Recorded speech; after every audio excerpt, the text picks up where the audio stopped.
Hola a todos, un saludo fraterno de parte de este servidor y de la gran familia de Conectados con el Cielo. Muchas gracias por acompañarnos, por estar pendientes día a día del estudio del texto bíblico de la lección de escuela sabática.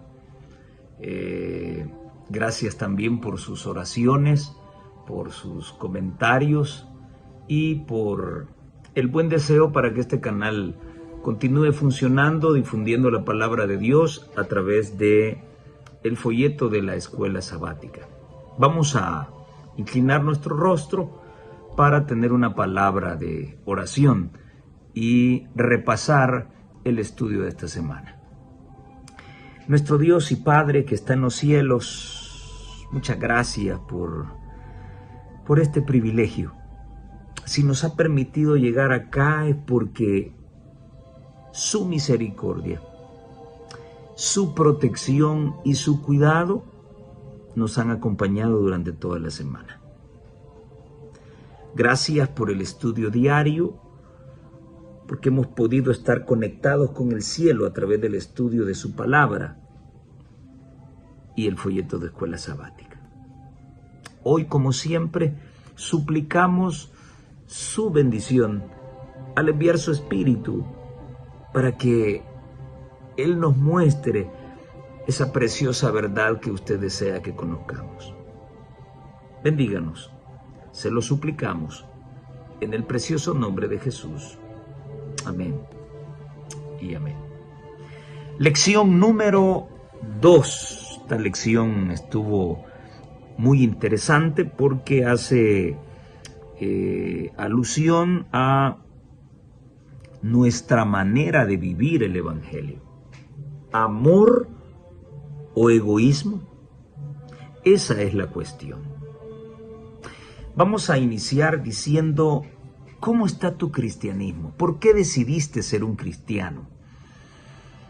¿Lo haces por amor, imitando el modelo de Cristo, o eres egoísta? ¿Solo quieres el conocimiento para ti? ¿Solamente quieres vivir tu cristianismo sin involucrar a otros, sin compartirle a otros?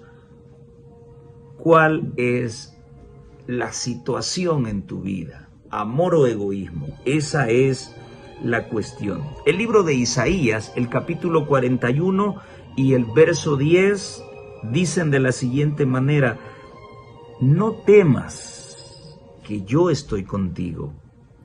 No desmayes, que yo soy tu Dios que te fortalezco. Siempre te ayudaré, siempre te sustentaré con la diestra de mi justicia. No temer de qué, no desmayar con respecto a qué. Esta semana hemos estudiado las diversas vicisitudes por las que cruzó la iglesia primitiva y que son un esbozo que de alguna manera revela lo que acontecerá con la iglesia moderna. Ocurrió con la iglesia del Nuevo Testamento también.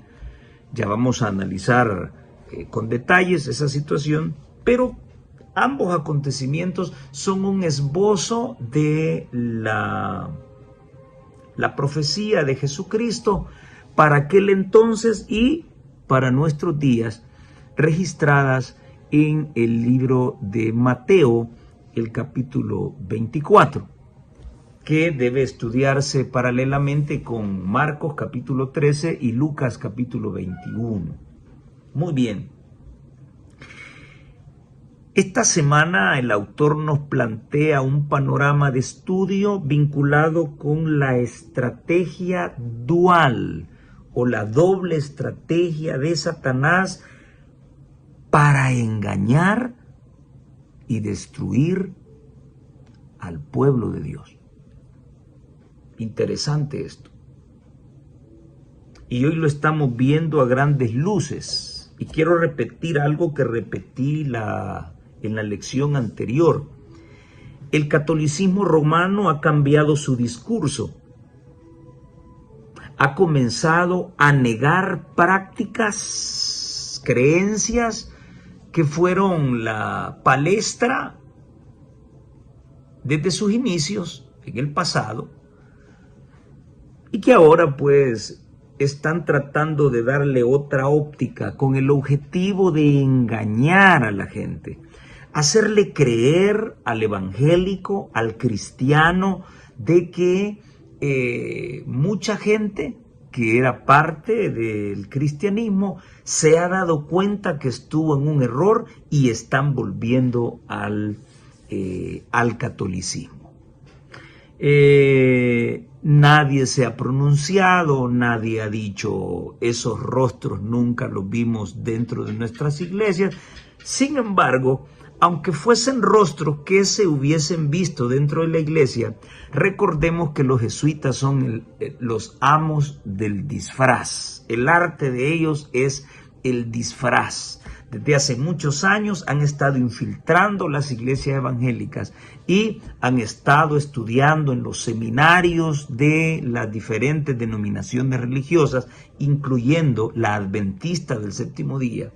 Se han graduado, se han convertido en pastores, han ocupado posiciones importantes en todos los movimientos religiosos, inclusive en el nuestro, y ahora se salen de las diferentes denominaciones y aparecen en entrevistas, en canales y radios y programas de TikTok, en vivo, diciendo de que pues un día fueron evangélicos, pero conocieron la luz nuevamente del catolicismo. Así que esta es una batalla, esta es una guerra.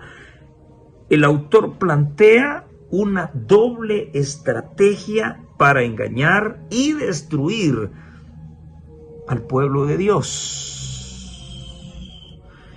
Y hace énfasis en que lo que no logra ahora Satanás obtener por medio de la persecución, sí lo está obteniendo a través de la transigencia. O sea, aquellos aspectos que no son válidos, que están contrapuestos, que no están apoyados por un certero, así dice Jehová, pero para no causar división y para no causar problemas, pues nos vamos a hacer los loquitos con respecto a eso. El asunto es que nos llevemos bien y que nos unan aquellas cosas que tenemos en común. Tremendo eso. La mensajera del Señor menciona que el capítulo 24 de Mateo nos presenta un resumen de lo que ha de sobrevenir al mundo. En cierta oportunidad pude conversar con alguien que criticaba la predicación del pastor Esteban Bor. Por si no lo han escuchado, les recomiendo ese seminario del pastor Esteban Bor vinculado con Mateo 24, un seminario magistral. Pero para este ministro del Evangelio con el que platiqué, me dijo que allí pues él no estaba de acuerdo en un punto con el pastor Bor, y era con respecto al cumplimiento futuro de Mateo 24.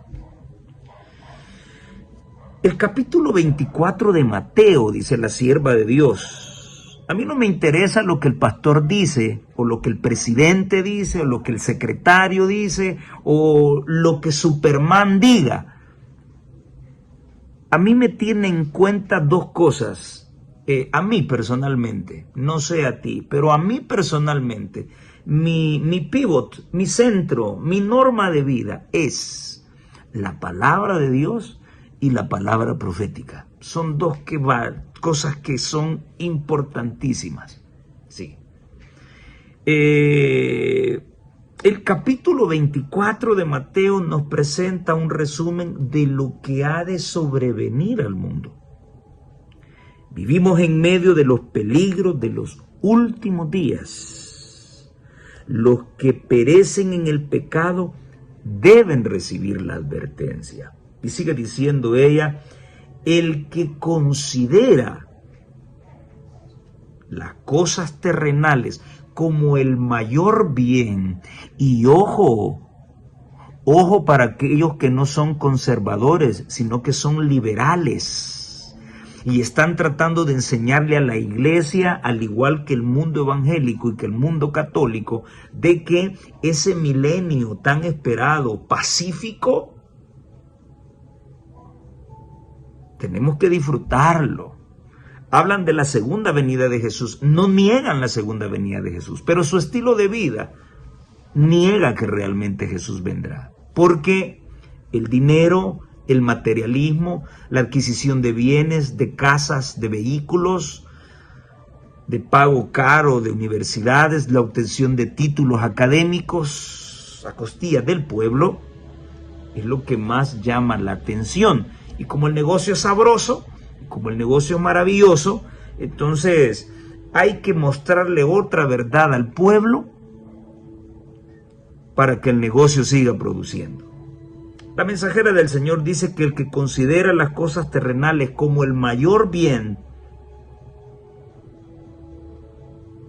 el que dedica su vida al esfuerzo de obtener riquezas mundanales, ciertamente está haciendo una pobre inversión.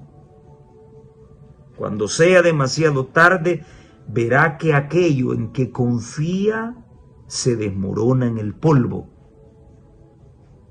Solo mediante la abnegación, mediante el sacrificio de las riquezas terrenales, se pueden obtener las riquezas eternas. ¿Cuál es la única manera de obtener las riquezas eternas? Bueno, mediante la abnegación y mediante el sacrificio de las riquezas terrenales. El cristiano entra en el reino de los cielos por medio de mucha tribulación. Constantemente debe librar la buena batalla y no deponer sus armas hasta que Cristo le dé reposo. Solo al dar a Jesús todo lo que tiene puede asegurarse la herencia que durará por toda la eternidad. ¿Cuánto debemos dar a Jesús? Todo. No se acepta menos de eso. Y por lo tanto, tú y yo entraremos al reino de los cielos a través de mucha tribulación. No lo digo yo, lo dice ella. Cada día con Dios, 23 de mayo, página 150. Qué tremenda cita, ¿eh? ¿Cómo está nuestra vinculación con Dios? ¿Cómo está nuestra relación con Dios? ¿Dónde están nuestros intereses? ¿Amor o egoísmo? ¿La oveja o la lana de la oveja? Solamente a través de la tribulación podremos obtener el reino de los cielos. Y esta parte me encantó muchísimo en medio de una enorme migración de gente que está dejando de lado la verdad, el evangelio del Señor, para regresar al mundo. Para regresar al mundo. No debemos de poner las armas hasta que Cristo nos dé reposo. Debes abrazar la palabra de Dios. Debes orar hasta que Cristo te dé reposo. Mientras tanto, la guerra no ha terminado, apenas comienza. Un Salvador con el corazón roto nos presentaba la lección el día domingo. Un Salvador con un corazón roto. Y creo que ese pensamiento que se menciona en Juan 1:11 muestra un gran chasco. A los suyos vino y los suyos no le recibieron. ¿Qué chasco sería para un familiar que tienes en Estados Unidos, que viene con una enorme cantidad de regalos y sorpresas? Viene al país natal, va a buscar a su familia, pero su familia no lo recibe. Es frustrante, ¿no? La misma experiencia de Jesús. A los suyos vino y los suyos no lo conocieron, no lo recibieron. Tremendo.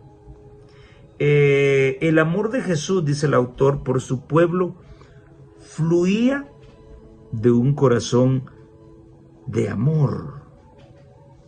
Y se nos muestran algunos textos bíblicos ahí para poder descubrir la actitud de Cristo con respecto a nosotros, su pueblo, a través de las edades. En Lucas 19, del 41 al 44, Jesús, cuando ve la ciudad, ve la hermosura de la ciudad, en lugar de darle gozo, se puso a llorar y dijo: oh, si también tú conocieses a lo menos este tu día, lo que es para tu paz, mas ahora está encubierto de tus ojos. Porque vendrán días sobre ti cuando tus enemigos te rodearán con vallado y te sitiarán y por todas partes te estrecharán y te derribarán a tierra y a tus hijos dentro de ti, y no dejarán en ti piedra sobre piedra, por cuanto no conociste el tiempo de tu visitación. Y en Mateo 23, del 37 al 38, se encuentran esas palabras clásicas de Cristo: Jerusalén, Jerusalén, que matas a los profetas y apedreas a todos los que te son enviados. ¿Cuántas veces quise juntar a tus hijos, como la gallina junta los polluelos debajo de sus alas? Todo está bien ahí. Un buen deseo. Pero ¿cuál es el problema? No quisiste, dice el final de este pasaje. Y Juan 5:40 dice: no queréis venir a mí para que tengáis vida. Qué tremendo estar enfermo y ponerme renuente para visitar al médico y obtener una medicina que me sane y prolongar la existencia. ¿No es orgullo eso acaso? ¿No es ser egoísta? El borracho que bebe es un egoísta porque solamente piensa en él. El placer pesa más que la razón. No se pone a pensar que dejará viuda a su esposa y huérfano a sus hijos. Y bebe y se destruye. El que es renuente y no quiere ir al médico para sanar y todo eso es un egoísta, porque solo piensa en su propio bienestar.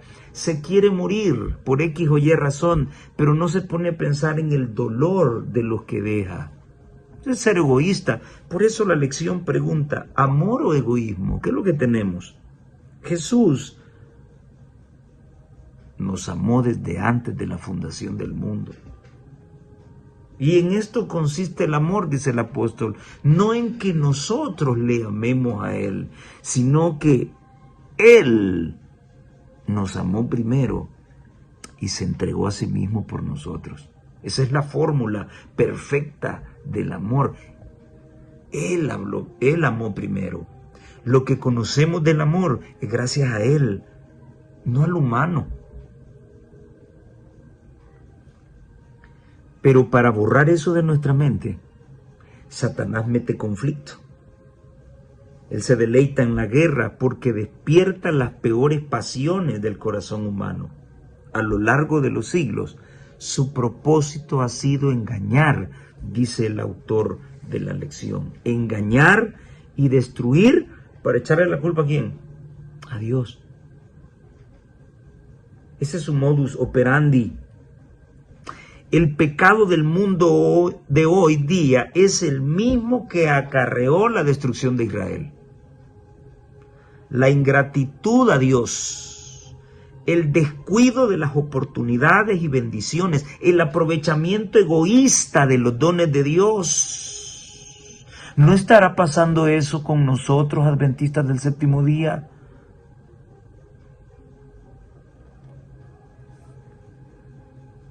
El pecado, te lo repito otra vez, está diciendo la sierva de Dios. Palabras de vida del Gran Maestro, página 243 y 244. El pecado del mundo de hoy día es el mismo que acarreó la destrucción de Israel. Y mira que está comparando el pecado del mundo, no está diciendo el pecado de la iglesia a través de la... No. El pecado del mundo es el mismo que acarreó la destrucción de Israel. ¿Por qué? Porque ellos como nación no se deleitaron en Dios, se deleitaron en el pecado.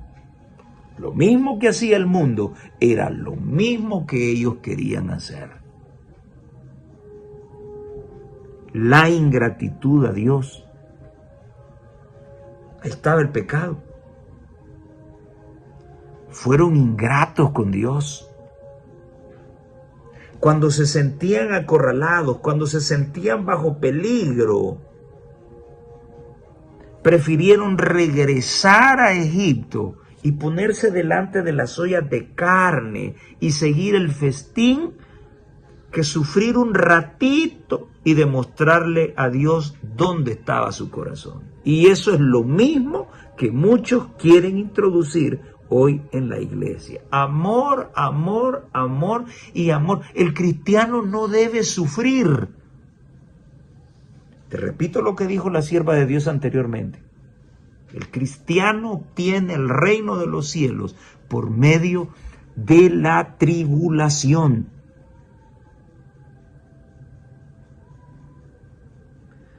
La ingratitud a Dios, el descuido de las oportunidades y bendiciones y el aprovechamiento egoísta de los dones de Dios, todo esto estaba comprendido en el pecado que hizo caer la ira sobre Israel.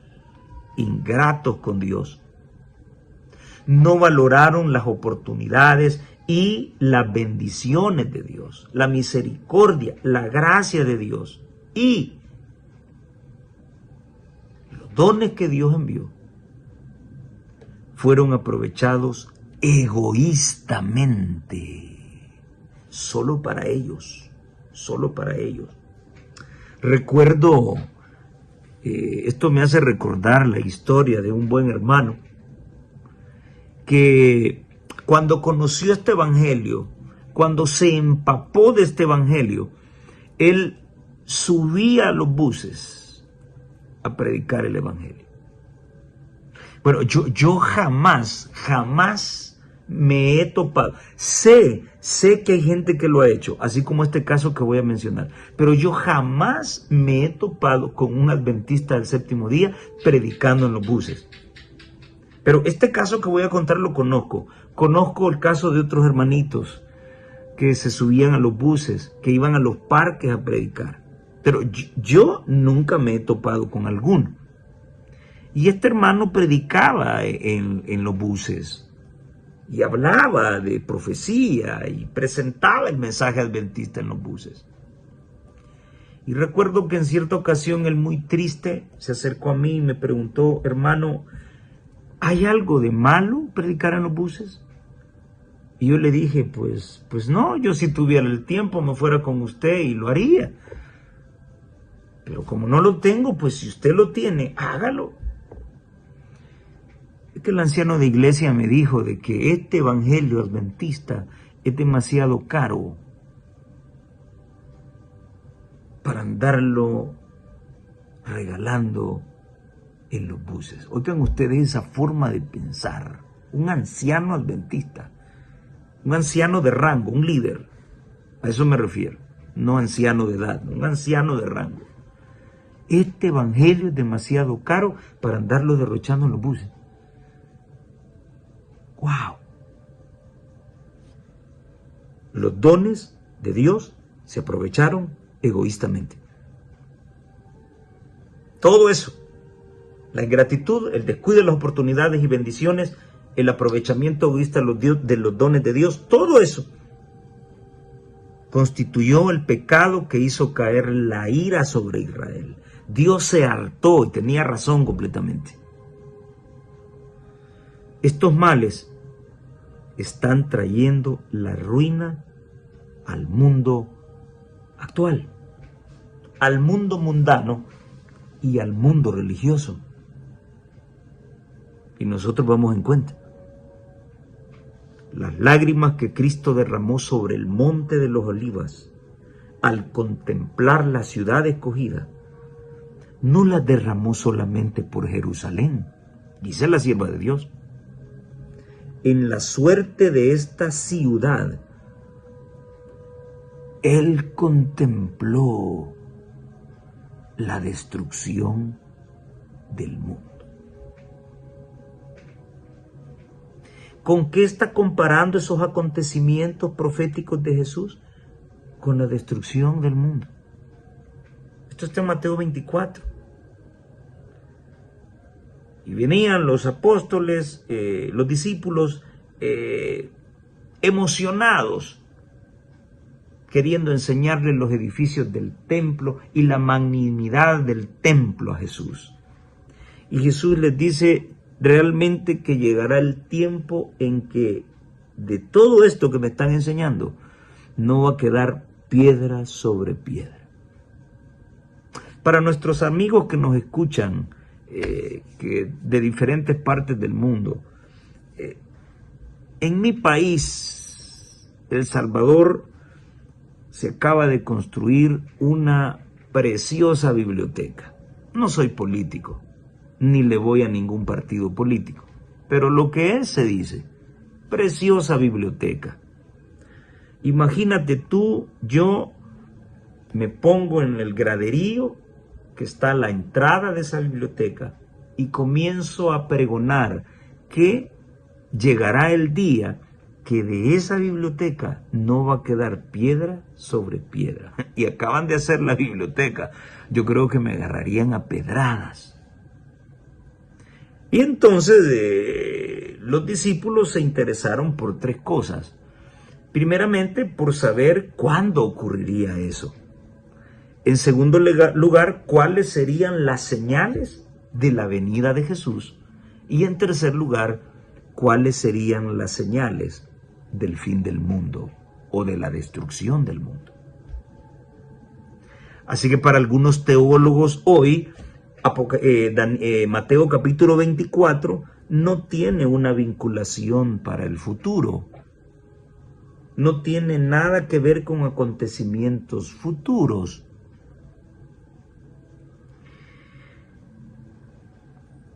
Y parece ser que los discípulos sí lo entendieron.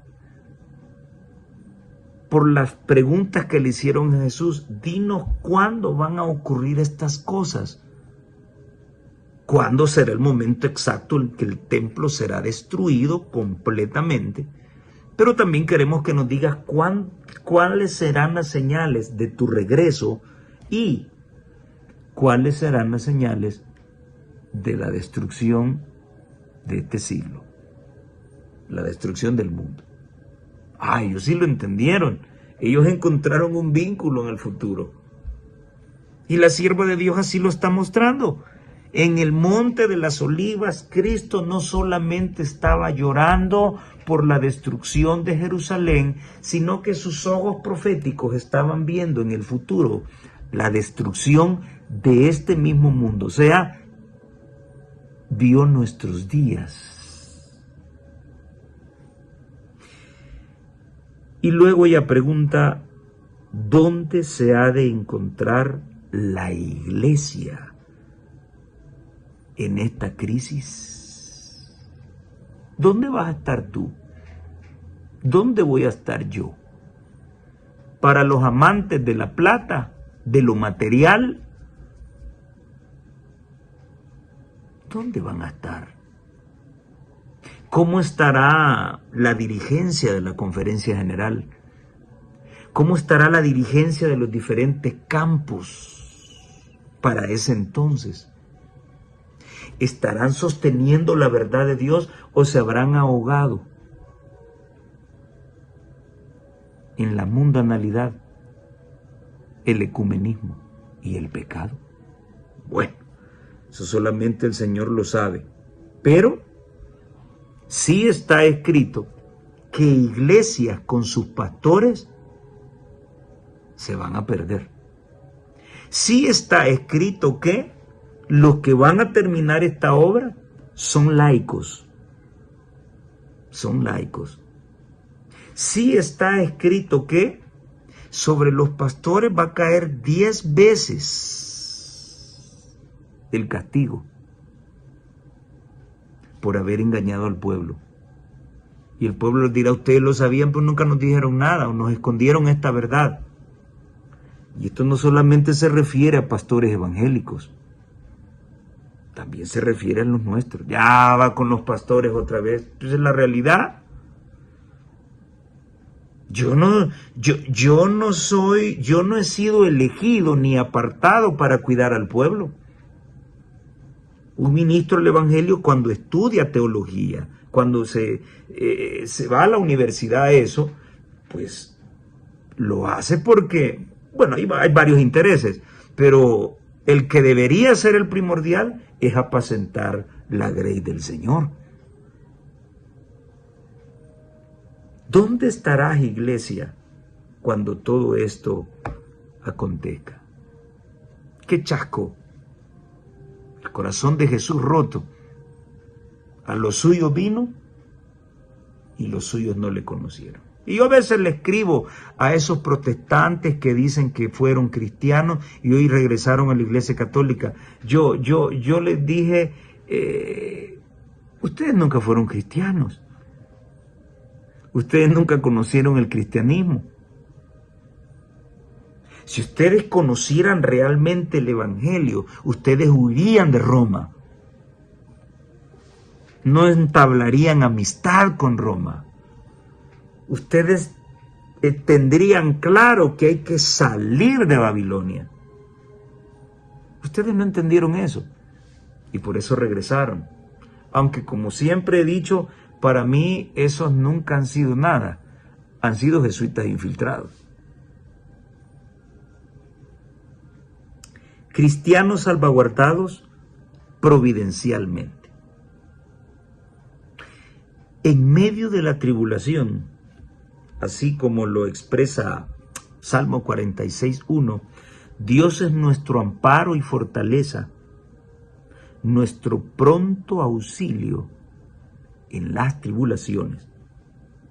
Y Isaías 41:10, no temas porque yo estoy contigo, no desmayes porque yo soy tu Dios que te esfuerzo, siempre te ayudaré, siempre te sustentaré con la diestra de mi justicia. Lindas palabras. Y lo que Dios dice lo cumple. Sí, pero hay cláusulas. Solo porque soy cristiano voy a recibir la bendición de Dios. Todo el mundo fuera cristiano. O los amadores del evangelio de la prosperidad. Es que el cristiano es bendecido por Dios y tiene plata. Todos los cristianos serían ricos.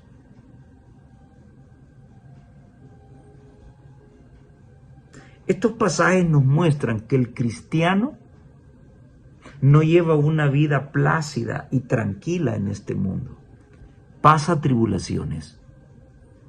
Pero en medio de la tribulación puede contar con el brazo poderoso y protector del Dios al que ama. Jehová de los ejércitos. Maravilloso. Maravilloso. La historia registra que Cestio Galo venía, sitió la ciudad de Jerusalén y pues por situaciones desconocidas que aún la historia no ha logrado revelar. Bueno, tal vez el Vaticano ya logró encontrar la explicación, porque estos tienen la explicación para todo y tienen hasta un cronovisor, ¿sí?, donde visualizaron el diluvio y visualizaron la creación. ¡Wow! ¡Qué espectacular cronovisión! Bueno, más cuentos no pueden aparecer allí. Pero la historia no ha logrado explicar por qué razón Cestio Galo dio la orden de que sus tropas levantaran campamento y se fueran. Y aquí hay un mensaje muy bonito, muy claro en la lección del lunes.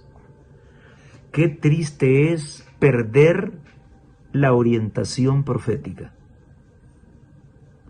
Qué triste es que en una selva espesa, en un bosque espeso, se te quiebre la brújula o se te pierda.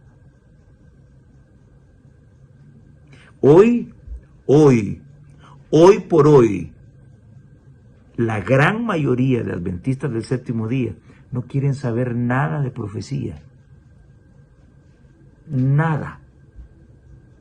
Y la palabra dice que el pueblo sin profecía se desenfrena. Por eso es que vemos tantas cosas tontas que están entrando en la iglesia hoy. La última, las iglesias amigables. Bueno, muy bien. A través de la profecía, nosotros tenemos un rumbo trazado. El que está alerta a la voz profética es protegido. Y la ciencia, la historia, no ha logrado explicar por qué a Cestio Galo se le ocurrió decirle a su ejército que dejara de sitiar la ciudad. Lucas registró más clara esta situación: cuando veáis a Jerusalén rodeada de ejércitos, salgan de la ciudad, no regresen ni por la capa. Y entonces, cuando las tropas se retiraron, aquellos que no le dieron importancia a la voz profética, aquellos que descuidaron el estudio de las profecías, aquellos que estaban tan ligados a lo que sus líderes les decían, a sus líderes religiosos, al ver que las tropas romanas se retiraban, dijeron: Dios está con nosotros. Tomaron ejército y lograron causar algunas bajas en las tropas de Cestio Galo. Pero mientras eso ocurría, los que estaban pendientes de las palabras proféticas de Jesús se acordaron que Jesús le dijo a sus discípulos: cuando veáis a Jerusalén rodeada de ejércitos, entonces es el momento de salir.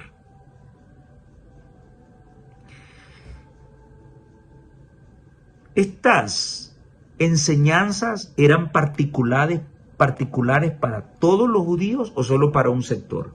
Para todos los judíos.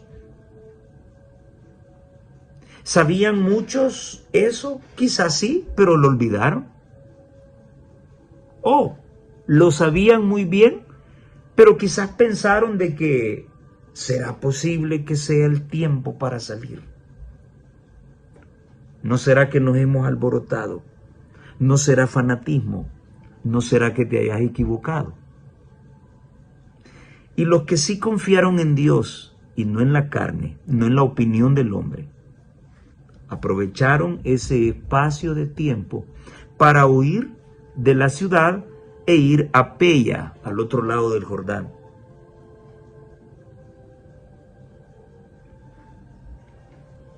No se registra si fueron días, horas más tarde, que el general Tito regresó con sus tropas y arrasaron la ciudad.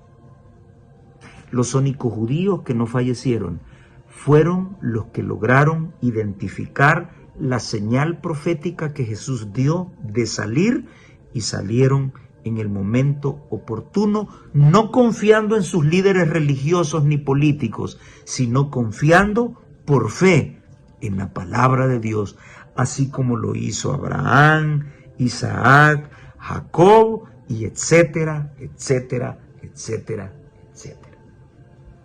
Por eso es que cuando la Biblia se refiere al pueblo de Dios, se refiere a todo aquel que ha puesto su confianza en Dios, que guarda sus mandamientos y que está atento a la voz profética. Así que no te me hagas exclusivo, mi hermano adventista del séptimo día, porque puedes tener toda esa riqueza, todo ese conocimiento, todo ese caudal maravilloso, pero puede hacer que solamente lo administres egoístamente. Te alimentes tú, pero a la hora de reaccionar estás adormecido. Serán otros los que creerán en este mensaje, así como se está dando en este momento. Hay mucha gente de otras denominaciones, hay muchos católicos que están conociendo el mensaje adventista y creen en ese mensaje mucho mejor que los mismos adventistas del séptimo día. Te pongo un ejemplo, la Reforma Pro Salud. ¿Cómo esperas tú salir de Babilonia? Los que están en Babilonia, ¿cómo esperan salir de las ciudades si no estás decidido a salir de tu mala forma de alimentarte? ¿Qué te parece? Todo es complementario, no está aislado. Una cosa se complementa con la otra.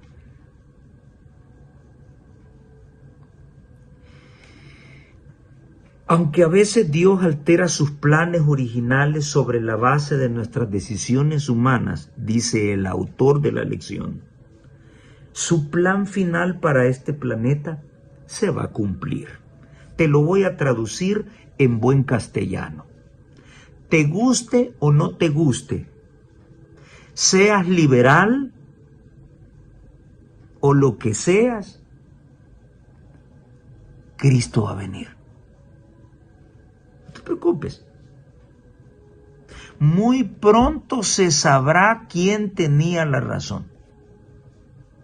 Los que decíamos no al anillo ni a las alhajas, no a la ordenación de mujeres, no a las pinturas, no a las minifaldas, no a la música estridente, o los que sí están de acuerdo con eso. Muy pronto se sabrá la verdad. El problema es que para ambos grupos será demasiado tarde para enmendar. Si los que están a favor del liberalismo tenían la razón y Cristo dice, bueno, pues así es como tenían que vivir, pues bueno, no habrá tiempo, seré destruido. Pero si los que somos conservadores teníamos la razón, bueno, no habrá tiempo ni escapatoria para el liberal. ¿Sí? Ahora, ¿por qué decido yo estar en esta posición? Bueno, pues porque es la posición que la palabra de Dios y la voz profética señalan. Punto y sencillo. Ahora, si esta posición no se entiende, pues no te preocupes. Tarde o temprano tiene que haber una respuesta. Va a haber una respuesta. Por eso no te preocupes. El universo entero se enterará quiénes son los santos del Cordero. Por eso no te preocupes. Habrá momentos en que el pueblo de Dios experimentará dificultades, persecución, encarcelamiento y la muerte misma por causa de Cristo. Qué bueno que el autor lo entienda y lo mencione, porque ya no se menciona. Si solo falta que nos digan de que vamos a ser raptados también. ¡Ja! Pero aún en los tiempos más difíciles, Dios sostiene y salvaguarda a su iglesia. Y su iglesia está compuesta por aquellos que le creen a Él y le obedecen a Él. Punto. ¿Y cómo lo muestran? Guardando sus mandamientos, teniendo la fe de Jesús y el testimonio de Jesucristo. Hebreos 11, 35 al 38 nos habla de que las mujeres, mediante la resurrección, recibieron a sus muertos, otros fueron atormentados, otros no aceptando el rescate a fin de obtener mejor resurrección, prefirieron morir. Otros fueron vituperados, azotados, prisioneros, encarcelados, apedreados, aserrados. Quiero hacer un paréntesis con esto. Estaba escuchando un tipo católico ayer diciendo que la Inquisición le trajo beneficios al mundo. Oigan ustedes el idiotismo que se oye hoy en día en las redes, justificando la Inquisición católica y diciendo que el Papa Francisco prácticamente no pidió perdón, sino que en una forma laureada dio a entender que la Inquisición benefició al mundo. ¡Qué torpeza más grande! Y al hablarle hoy a un católico de la Inquisición, él te saca la persecución de cristianos en Inglaterra producida por el cisma entre el rey y el papa, porque no le permitió divorciarse para volverse a casar. Y ahí los católicos hablan de que los evangélicos persiguieron y mataron a no sé cuántos católicos. Esa no es la persecución de la que hablan las profecías. Eso es lo que pasa al ignorar las profecías. Por lo menos la posición adventista con respecto al papado y al catolicismo no es sacada de la bolsa, no es porque me caen mal o esto, no. Se fundamenta en lo presentado en Daniel y Apocalipsis con respecto al cuerno pequeño. Muchos fueron aserrados y muertos a filo de espada. La característica distintiva de esta gente fue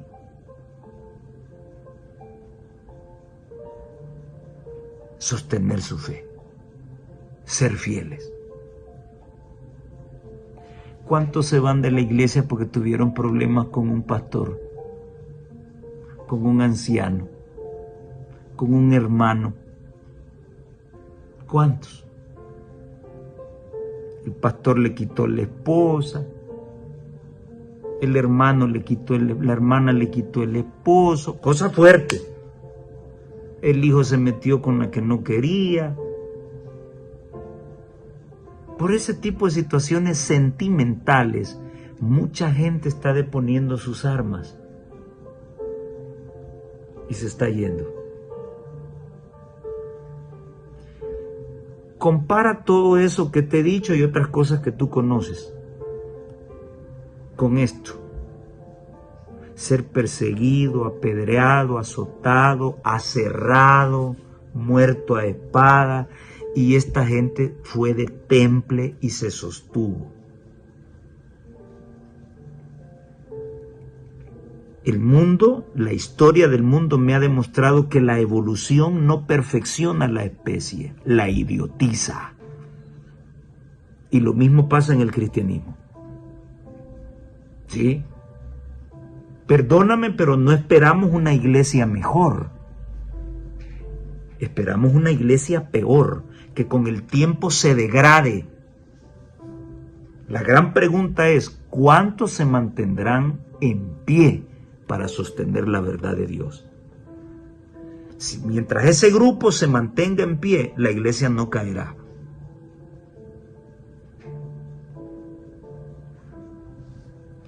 Dios altera sus planes para protegerte y para decirte, no temas, aún en la muerte yo estoy contigo. Porque tampoco Dios está obligado a que todos los casos van a terminar como Daniel en el foso de los leones o el de los 3 chicos hebreos en el horno ardiendo. No todos los casos terminan así. y la cantidad de cristianos que murieron en la Edad Media.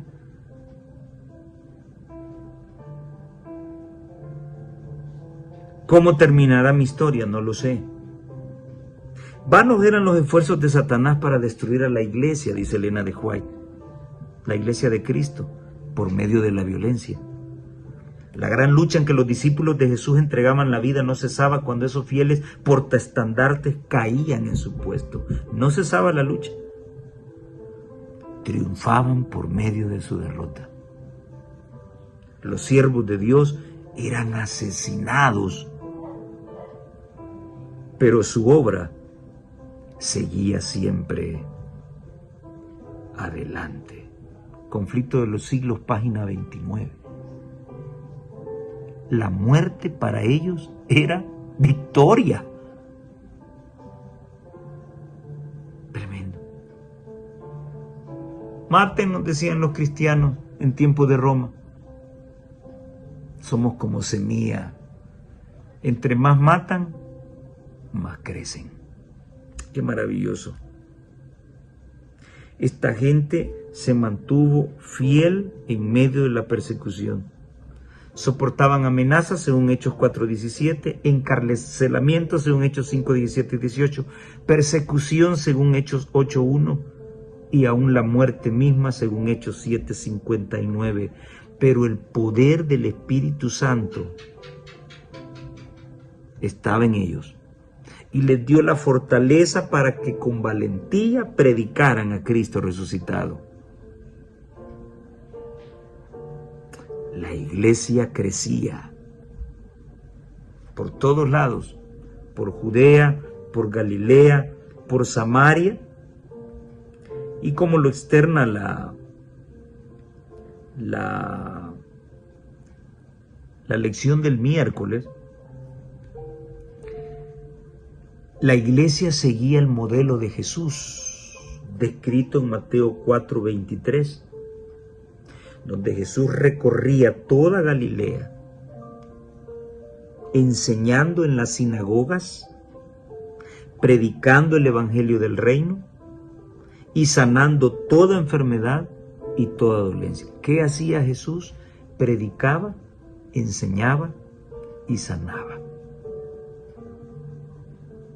Y muchos no quieren hacer ninguna de esas tres cosas y tienen la esperanza de entrar al reino de los cielos. Y esto es complementario, no solo una, sino todas hay que cumplir. Hay muchos que están de acuerdo con enseñar, con predicar, pero con eso de cambiar la alimentación todavía no están seguros. Ten cuidado, ambas cosas se complementan. La iglesia primitiva se caracterizaba por ser una iglesia amorosa. Y es lo que tanto nos falta hoy en día. Amor por las almas, amor por el prójimo. Una tormenta tiene el poder para apagar mi amor por el prójimo y no voy a predicar en la tarde. El sol es capaz de chamuscar mi amor por las almas. Mucho calor y mucho sol, no voy a predicar. Fueron barreras esas para Jesús. El Espíritu de Jesús, la fe de Jesús, eso es lo que debe impulsarnos para predicar este evangelio.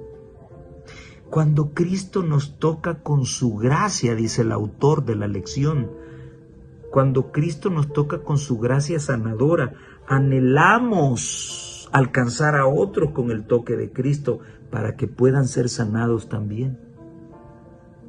Jesús nos envía a un mundo quebrantado como embajadores de Cristo para tocar a otros con su amor. El cristianismo del Nuevo Testamento se caracterizó por el amor de los cristianos entre ellos y por sus comunidades. ¿Cómo está nuestro amor como feligreses? ¿Cómo es posible que vayamos a tocar una puerta para dar un estudio bíblico y hablarle a la gente del amor cuando no soporto a mi hermano que está dentro de la misma iglesia donde yo voy? ¿Te das cuenta por qué nuestro mensaje no es impactante? Porque es un mensaje teórico, no es un mensaje práctico. Y lo peor de todo, que con esa actitud tenemos la seguridad de que nos vamos a salvar. ¡Qué error más grande ese! Y el jueves termina hablándonos de un legado de amor. ¿Cómo sabes tú que eres discípulo de Cristo? ¿Cómo? ¿Cómo? A ver, no quiero ser tan genérico. Seamos específicos. ¿Cómo sabes tú, adventista del séptimo día, que eres un discípulo del Señor? Porque te sabes de memoria los 10 mandamientos. Porque te sabes de memoria la fe de Jesús. Porque te sabes de memoria las 28 creencias. Porque manejas la profecía a perfección. Quiero recordarte 2 textos que tú estudiaste esta semana. Juan 13:35. En esto conocerán todos que sois mis discípulos, si tuviereis amor los unos con los otros. Lo demás es importante, claro que sí, pero lo básico que sostiene todo lo demás es el amor.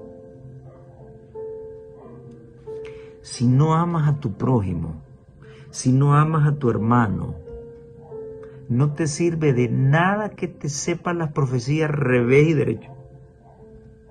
No te sirve de nada. Y primera de Juan 4:21. Y nosotros tenemos este mandamiento de Él. El que ama a Dios, ame también a su hermano. Ahí están resumidos los 10 mandamientos. El amor era la norma de las comunidades cristianas del primer siglo. Y antes de profundizar más en la lección, creo que el autor ha querido hacer una remembranza de cómo está nuestro amor entre nosotros. Nadie puede dar lo que no tiene. No puedes ir a hablarle al inconverso de salud si tú mismo no tienes salud. No puedes ir a hablarle de cuáles son los alimentos que le convienen o no si tú no los estás consumiendo. No puedes ir y hablarle de amor cuando tú no te amas a sí mismo y no amas a tu prójimo tampoco. Métete en toda la teología que quieras. Apréndete de memoria todos los libros que quieras, sí, pero eso es teórico. La praxis del amor es el distintivo número 1 de los verdaderos adoradores del Señor. Medita en esto. Es básico, ¿sí? Todo se va a acabar, dice el apóstol, hasta las profecías. Lo único que va a permanecer, ¿qué es? El amor. Medítalo. Vale la pena hacerlo. El Señor te bendiga. Nos vemos en la próxima.